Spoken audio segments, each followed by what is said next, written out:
Item ಯಾವುದೇ ಇರಲಿ try ಮಾಡಿ ಆಚಿ ಚಿಕನ್ ಮಸಾಲಾ. ರಾಜ್ಯದಲ್ಲಿ ಸರ್ಕಾರಿ ಅಧಿಕಾರಿಗಳಿಗೆ ರಕ್ಷಣೆ ಅನ್ನೋದೇ ಇಲ್ಲದಂತಾಗಿದೆಯಾ? ಮೊನ್ನೆ ಕಾಂಗ್ರೆಸ್ ಮುಖಂಡ ರಾಜೀವ್ ಗೌಡ ಅವರ ಅಸಭ್ಯ ವರ್ತನೆ ಮಾಸುವ ಮುನ್ನವೇ ಈಗ ಬಿಜೆಪಿ ನಾಯಕನ ಸರದಿ ಬಂದಿದೆ. ಯಲಹಂಕ ಕ್ಷೇತ್ರದ ಬಿಜೆಪಿ ಮುಖಂಡ ಸತೀಶ್ ಕಡತನಮಲೆ ಸರ್ಕಾರಿ ಕಚೇರಿ ಒಳಗೆ ನುಗ್ಗಿ ಅಧಿಕಾರಿಯ ಮೇಲೆ ಹಲ್ಲೆ ನಡೆಸಿ ದರ್ಪ ತೋರಿದ್ದಾನೆ. ಬಾಯಿಗೆ ಬಂದಂತೆ ನಿಂದಿಸಿ ರೌಡಿಸಂ ಪ್ರದರ್ಶಿಸಿರುವ ವಿಡಿಯೋ ಈಗ ಸೋಷಿಯಲ್ ಮೀಡಿಯಾದಲ್ಲಿ ವೈರಲ್ ಆಗಿದೆ. ಏನಿದು ಘಟನೆ? ಎಲ್ಲಿದೆ ಕಂಪ್ಲೀಟ್ ರಿಪೋರ್ಟ್. ಸರ್ಕಾರಿ ಕಚೇರಿಯಲ್ಲಿ ಬಿಜೆಪಿ ಮುಖಂಡನ ದರ್ಬಾರ್. ಅಧಿಕಾರಿಗೆ ಧಮಕಿ ಹಾಕಿ ಹಲ್ಲೆ ನಡೆಸಿದ ಸತೀಶ್ ಕಡತನಮಲೆ.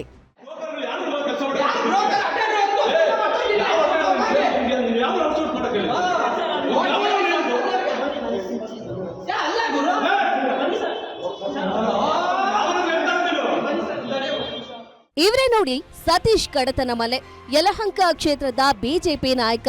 ಕೈಯಲ್ಲಿ ಅಧಿಕಾರ ಇಲ್ಲದಿದ್ರೂ ಅಧಿಕಾರದ ಅಮಲು ಮಾತ್ರ ತಲೆಗೇರಿದೆ ಅನ್ನೋದಕ್ಕೆ ಈ ದೃಶ್ಯಗಳೇ ಸಾಕ್ಷಿ.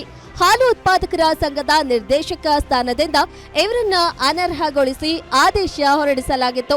ಇದೇ ದ್ವೇಷವನ್ನ ಇಟ್ಕೊಂಡು ಮಲ್ಲೇಶ್ವರಂನಲ್ಲಿರುವ ಸಹಕಾರ ಸಂಘಗಳ ಕಚೇರಿಗೆ ನುಗ್ಗಿದ ಸತೀಶ್ ಕಡತನಮಲೆ ಅಲ್ಲಿ ಅಕ್ಷರಶಃ ರಂಪಾಟ ಮಾಡಿದ್ದಾರೆ.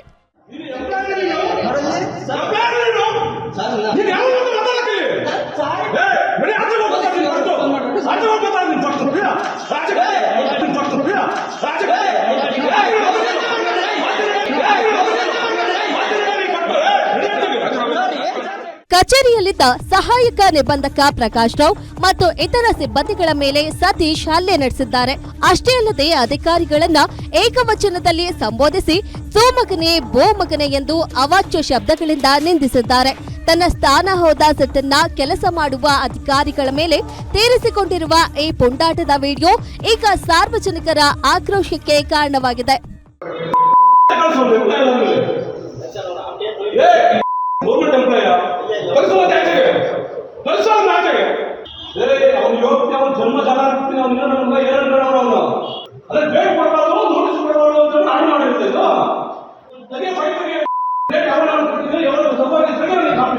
ಈ ಸಂಬಂಧ ಅಧಿಕಾರಿ ಪ್ರಕಾಶ್ ರಾವ್ ಅವರು ಮಲ್ಲೇಶ್ವರಂ ಪೊಲೀಸ್ ಠಾಣೆಯಲ್ಲಿ ದೂರು ದಾಖಲಿಸಿದ್ದಾರೆ. ದೂರಿನ ಅನ್ವಯ ಪೊಲೀಸರು ಸತೀಶ್ ವಿರುದ್ಧ ಎಫ್ಐಆರ್ ದಾಖಲಿಸಿಕೊಂಡು ಠಾಣೆಗೆ ಕರೆಸಿ ವಿಚಾರಣೆ ನಡೆಸಿದ್ದಾರೆ. ಆದ್ರೆ ಎಷ್ಟೆಲ್ಲ ರೌಡಿಸಂ ಮಾಡಿದ ನಾಯಕನಿಗೆ ಸ್ಟೇಷನ್ ಬೇಲ್ ನೀಡಿ ಕಳಿಸಿರುವುದು ಸಾರ್ವಜನಿಕ ವಲಯದಲ್ಲಿ ಚರ್ಚೆಗೆ ಗ್ರಾಸವಾಗಿದೆ. ಜನಪ್ರತಿನಿಧಿಗಳಾಗಬೇಕಾದವರೇ ಹೀಗೆ ಕಾನೂನು ಕೈಗೆತ್ತಿಕೊಂಡರೆ ಜನಸಾಮಾನ್ಯರ ಗತಿಯೇನು? ಸರ್ಕಾರಿ ಅಧಿಕಾರಿಗಳಿಗೂ ರಕ್ಷಣೆ ಇಲ್ಲದಂತಾಗಿದೆಯೇ ಎಂಬ ಪ್ರಶ್ನೆ ಮೂಡಿದೆ.